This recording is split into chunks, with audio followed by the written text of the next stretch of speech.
सुप्रभात प्यारे बच्चों, आज हम आपकी परीक्षा का रिवीजन करेंगे। आपकी परीक्षा में आपको पार्ट 1 और पार्ट 2 आने वाला है। उसके अतिरिक्त विलोम शब्द और पर्यायवाची शब्द भी आना है। हमारा पहला है बहुविकल्पी प्रश्न। उसमें पहला, इस कविता में प्राणों से प्यारा किसे बताया गया है। इस कविता में मतलब हमने जो कविता पढ़ी थी देश हमारा, उस देश हमारा कविता में प्राणों से प्यारा किसे बताया गया है। क देश को, ख नदियों को, ग हिमालय को। अब हमारी कविता क्या है, देश हमारा। तो देश हमारा कविता में किसे प्राणों से प्यारा बताया गया है, देश को। यहाँ हम देश को ऊपर सही का चिन्ह लगाएंगे। अगला है हमारा नंबर 2, भारत देश का रूप संवारकर कैसा बनाया गया है। जो हमारा भारत देश है इसका रूप संवारकर कैसा बनाया गया है। क प्राणों से प्यारा, ख जग से न्यारा और ग सुरक्षित। कैसा बनाया गया है भारत देश का रूप संवारकर, जग से न्यारा।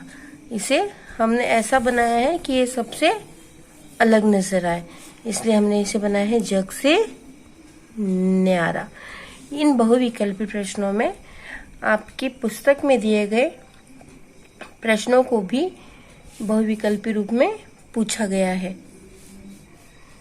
नंबर 3 है हमारा, हिमालय किस दिशा में अवस्थित है। जो हमारा हिमालय है वो किस दिशा में अवस्थित है। अवस्थित मतलब है। क पूरब, ख पश्चिम और ग उत्तर। हमने कविता में क्या पढ़ा था, उत्तर में जो खड़ा हिमालय। तो हिमालय किस दिशा में है, उत्तर। यहाँ हमने उत्तर पर सही का चिन्ह लगाया है। अगला प्रश्न है हमारा, सागर किस दिशा में भारत माता के चरण पखारता है। पखारता मतलब धोता है। किस दिशा में है, जो सागर है वो किस दिशा में है। क पूरब, ख दक्षिण, ग पश्चिम। किस दिशा में है सागर, दक्षिण। हमने यहाँ दक्षिण पर सही का चिन्ह लगाएंगे। सागर किस दिशा में भारत माता के चरण पखारता है, दक्षिण।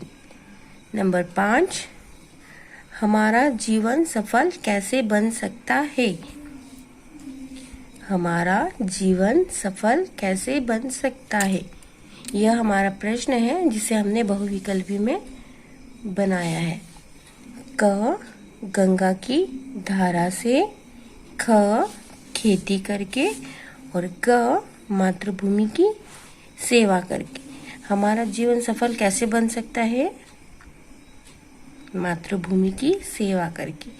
हमारा जीवन सफल कैसे बन सकता है, मातृभूमि की सेवा करके। अगला हमारा है नंबर 6, भारत के दक्षिण में कौन सा सागर है। जो भारत है उस भारत के दक्षिण में कौन सा सागर है। क अरब सागर, ख हिंद महासागर या ग प्रशांत महासागर। भारत के दक्षिण में कौन सा सागर है, अरब सागर, हिंद महासागर या प्रशांत महासागर। कौन सा सागर है भारत के दक्षिण में, हिंद महासागर। भारत के दक्षिण में हिंद महासागर है। अब नंबर 7, जब बादल टकराते हैं तब क्या होता है। जब बादल टकराते हैं तब क्या होता है। क वर्षा होती है, बिजली चमकती है या उजाला होता है। जब दो बादल आपस में टकराते हैं तब क्या होती है, वर्षा होती है। तो हमने यहाँ पर क वर्षा होती है में सही का चिन्ह लगाया है। अगला है हमारा, इस कविता में के अनुसार वर्षा कैसे होती है। जो हमारी कविता है देश हमारा, उसके अनुसार वर्षा कैसे होती है। क, जब बादल ऊंचे पेड़ों से टकराते हैं, ऊंचे ऊंचे पेड़ों से टकराते हैं बादल, तब। या जब बादल काले होते हैं। या ग, बादल जब हिमालय पर्वत से टकराते हैं। तो कविता के अनुसार वर्षा कैसे होती है, जब बादल हिमालय पर्वत से टकराते हैं। तो हम ग, बादल जब हिमालय पर्वत से टकराते हैं पर सही का चिन्ह लगाएंगे। अगला है हमारा, किस नदी को कवि ने इस कविता में पावन बताया है। किस नदी को कवि ने इस कविता में पावन बताया गया है। कौन सी नदी है जो बहुत पावन है, पवित्र है। क, पावन मतलब पवित्र। क, गंगा। ख, यमुना। ग, नर्मदा। कौन सी नदी पवित्र है, गंगा। और गंगा की धारा कैसी है, पवित्र। तो किस नदी को कवि ने इस कविता में पावन बताया है, गंगा। अगला है हमारा नंबर 10, संयुक्त व्यंजन। संयुक्त व्यंजन, ये हमने पढ़ा है कि संयुक्त व्यंजन क्या होते हैं। संयुक्त व्यंजन में जिसमें एक शब्द आधा और दूसरा शब्द पूर्ण होता है, ये होते हैं संयुक्त व्यंजन। यहाँ पर आधा क और यहाँ है पूरा क। हमको इससे बनने वाले सही शब्द देखना है कि इससे बनने वाले सही शब्द कौन से हैं। क है हमारा सच्चा बच्चा। ख, पक्का मक्का। ग, मग्गा और जग्गा। अब ये हमारे 3 ऑप्शन है। अब हमें देखना है कि इन तीनों ऑप्शंस में से ऐसा कौन सा ऑप्शन है जिसमें इस संयुक्त व्यंजन का उपयोग किया गया। ये है हमारा सच्चा, इसमें आधा शब्द है और पूरा शब्द भी है, पर ये है च। अगला है हमारा पक्का। पक्का में आधा क और पूरा क दोनों है, और उसी के साथ एक और शब्द दिया है हमारा मक्का। इसमें भी आधा म, आधा क और पूरा क दिया हुआ है। मक्का, पक्का, मक्का। हमारा ये शब्द सही है, हम यहाँ पर सही का चिन्ह लगाएंगे। अब हमें हमारा उत्तर मिल गया है, तो हम अगले उत्तर की तरफ नहीं जाएंगे। इसी तरह यहाँ पर है आधा त और पूरा त। अब हमें इन विकल्पों में से देखना है कि सही विकल्प कौन सा है। पहला पक्का, चक्का, फिर है गत्ता और बच्चा। अब यहाँ गत्ता तो है पर दूसरा शब्द है हमारा बच्चा, इसलिए हमारा ये भी विकल्प सही नहीं है। उसके बाद हमारा अगला विकल्प है गत्ता, पत्ता। यहाँ इन दोनों शब्दों में आधा त और पूरे त का उपयोग किया गया है, इसलिए हम यहाँ पर सही का चिन्ह लगाएंगे। अगला है हमारा शक्ति शब्द का सही अर्थ क्या है। यहाँ शक्ति ये है आपके शब्दार्थ जो आपके पाठ के अंत में दिए हुए हैं। पाठ 1 और पाठ 2 के अंत में जो आपके शब्दार्थ दिए गए हैं, उन शब्दार्थों को सही विकल्प में पूछा गया है। आपको इसीलिए दोनों पाठ के शब्दार्थ को अच्छी तरीके से याद करना है। अब शक्ति शक्ति शब्द का सही अर्थ क्या है। शक्ति का अर्थ क्या होता है, रोज, सफर या ताकत। शक्ति का अर्थ क्या होता है, रोज, सफर या ताकत। शक्ति मतलब ताकत, तो यहाँ हम ताकत पर सही का चिन्ह लगाएंगे। हमें उसका अर्थ लिखना है कि शक्ति का अर्थ क्या होता है। अगला नंबर है हमारा प्रतिपल। ये भी हमारा शब्दार्थ है। अब प्रतिपल शब्द का सही अर्थ क्या है? हमने पढ़ा है प्रतिपल, हिमालय प्रतिपल क्या करता है?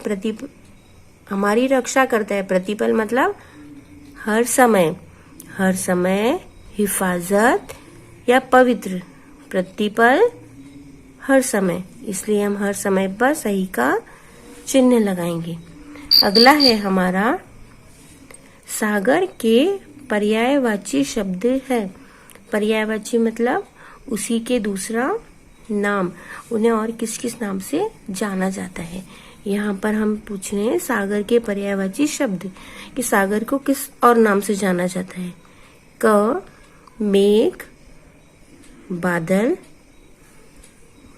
ख समुद्र और रत्नाकर, ग जग, विश्व।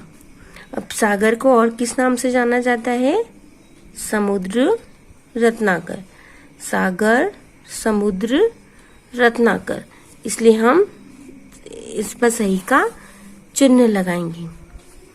अगला है हमारा शुद्ध शब्द का विलोम है। विलोम मतलब उसका उल्टा। शुद्ध शब्द का विलोम है। शुद्ध का विलोम हमारा विकल्प है क शुद्ध, ख अशुद्ध और ग शुद्ध। अब हम कौन सा विकल्प चुनेंगे? हमें चुनना है शुद्ध का विलोम। विलोम मतलब उल्टा। यहाँ है शुद्ध, तो शुद्ध का उल्टा क्या होगा? अशुद्ध। इसलिए हम अशुद्ध पर सही का चिन्ह लगाएंगे। यहाँ पर्यायवाची और विलोम शब्द और शब्दार्थ को बहुविकल्पी के रूप में हमने लिखा और पढ़ा है। आपको आपकी परीक्षा में इन सभी को हो सकता है अलग तरीके से पूछा जाए, मिलान करने को आए या फिर इनके उत्तर लिखने को आए, तो आपको उनको अच्छे से याद करना है और जिस तरीके से पूछा जाए उस तरीके से उसका जवाब देना है। अगला है हमारा भाप से चलने वाले इंजन का आविष्कार किसने किया? आविष्कार मतलब खोज। भाप से चलने वाले इंजन की खोज किसने की? क जेम्स, ख जॉर्ज, ग पीटर। किसने करी थी भाप से चलने वाले इंजन की खोज? आविष्कार किसने किया था? जेम्स। भाप से चलने वाले इंजन का आविष्कार किसने किया? जेम्स। यहाँ हम जेम्स पर सही का चिन्ह लगाएंगे। अगला है हमारा प्रारंभ में इंजन के पीछे किसके डिब्बे लगाए गए? प्रारंभ मतलब जब इंजन का आविष्कार हुआ उसके बाद उसके पीछे डिब्बे लगाए गए, तो वो डिब्बे किस चीज के लगाए गए? क लोहा, ख पीतल, ग लकड़ी। किसके डिब्बे लगाए गए जब प्रारंभ में इंजन के पीछे? लकड़ी। तो यहाँ हम लकड़ी पर सही का चिन्ह लगाएंगे। अगला है हमारा आधुनिक समय में रेलगाड़ी का प्रचलित रूप क्या है? आधुनिक समय मतलब पहले जो थे रेलगाड़ी में भाप के इंजन लगते थे। आजकल रेलगाड़ियां किस किस से चलाई जाती हैं? तो आधुनिक समय में रेलगाड़ी का प्रचलित रूप क्या है? क बिजली इंजन, ख डीजल इंजन और ग दोनों। आजकल कुछ रेलगाड़ियां बिजली से चलती हैं, कुछ डीजल से चलती हैं, मतलब दोनों चीजों से चलती हैं। इसलिए आधुनिक समय में रेलगाड़ी का प्रचलित रूप क्या है? दोनों। हम यहाँ दोनों पर सही का चिन्ह लगाएंगे। अगला है हमारा माल ढोने वाली रेलगाड़ी क्या कहलाती है? माल ढोने वाली रेलगाड़ी क्या कहलाती है? उस गाड़ी को क्या कहते हैं जिसमें सामान रखा जाता है? रेलगाड़ी, सवारी गाड़ी या मालगाड़ी? यहाँ हमने माल रखा है गाड़ी में, इसलिए उस गाड़ी को क्या कहते हैं? मालगाड़ी। माल ढोने वाली रेलगाड़ी मालगाड़ी, इसलिए हम इसको मालगाड़ी पर सही का चिन्ह लगाएंगे। अगला है हमारा भाप में बहुत शक्ति है। शक्ति मतलब ताकत। भाप में बहुत शक्ति है, इसका पता किसे चला? इसका पता किसे चला था कि भाप में बहुत शक्ति है? क जेम्स, ख पीटर और ग फिलिप। किसको पता चला था कि भाप में बहुत शक्ति है? जेम्स को। तो हम यहाँ पर सही का चिन्ह लगाएंगे। इसके बाद अगला प्रश्न है हमारा, भाप से चलने वाले इंजन में क्या जलाए जाते हैं? जो भाप से इंजन चलता है उस इंजन में क्या जलाए जाते हैं? क पत्थर, ख कोयले और ग डीजल। भाप से चलने वाले इंजन में क्या जलाए जाते हैं? कोयले। तो हम यहाँ कोयले पर सही का चिन्ह लगाएंगे। हमारा अगला है, पानी उबलने पर पतीले का ढक्कन। जो पानी उबला तब उस पतीले के ढक्कन का क्या हुआ? पानी उबलने पर पतीले का ढक्कन नीचे गिर गया या उड़ गया या वहीं पर रहा? जब पानी उबला तब पतीले का ढक्कन क्या हुआ? नीचे गिर गया। जब पानी उबला तब भाप बनी और भाप से पतीले का ढक्कन नीचे गिर गया। तो हम यहाँ पर सही का चिन्ह लगाएंगे। अब हम पढ़ते हैं प्रश्न उत्तर। हमारा पहला प्रश्न है, देश हमारा कविता में किसका गुणगान किया गया है? गुणगान से मतलब तारीफ। देश हमारा कविता में किसका गुणगान किया गया है? उत्तर है हमारा, कविता में भारत देश का गुणगान किया गया है। कविता में भारत देश का गुणगान किया गया है कि हम कहाँ रहते हैं? भारत देश में। तो कविता में भारत देश का गुणगान किया गया है। अगला प्रश्न है हमारा, दक्षिण में सागर किसके चरण पखारता है? यह भी हमने बहुविकल्पी में भी पढ़ा था। दक्षिण में सागर किसके चरण पखारता है? दक्षिण में सागर भारत माता के चरण पखारता है। दक्षिण में सागर भारत माता के चरण पखारता है। प्रश्न नंबर 3, गंगा की धारा कैसी है? जो गंगा की धारा है वो कैसी है? तो गंगा की धारा पवित्र है। पवित्र मतलब पावन, शुद्ध। गंगा की धारा पवित्र है। हमारा अगला प्रश्न है, हमारा जीवन सफल कैसे बन सकता है? हमारा जो जीवन है वो सफल कैसे बन सकता है? उत्तर, मातृभूमि की सेवा करके हमारा जीवन सफल बन सकता है। जो हमारी मातृभूमि है, हमारा जो भारत देश है, उसकी सेवा करके, मातृभूमि की सेवा करके हमारा जीवन सफल बन सकता है। अगला प्रश्न है हमारा प्रश्न 5, हिमालय पर्वत भारत पर क्या उपकार करता है? जो हिमालय पर्वत है वो भारत पर क्या उपकार करते हैं? उससे हमें क्या सहायता मिलती है? तो हिमालय पर्वत हर क्षण मतलब हमेशा, प्रतिपल, हिमालय पर्वत हर क्षण भारत की रक्षा करता है। यह भारत में वर्षा लाता है। जब इससे बादल टकराते हैं तो वर्षा होती है। तो हिमालय पर्वत हर क्षण भारत की रक्षा करता है। यह भारत में वर्षा लाता है। हमारा अगला प्रश्न है, रेलगाड़ी के इंजन का आविष्कार किसने किया? जो रेलगाड़ी थी उसके इंजन का आविष्कार किसने किया? तो रेलगाड़ी के इंजन का आविष्कार जेम्स ने किया। प्रश्न नंबर 7, भाप से चलने वाले इंजन में क्या जलाए जाते हैं? भाप से चलने वाले इंजन में क्या जलाए जाते हैं?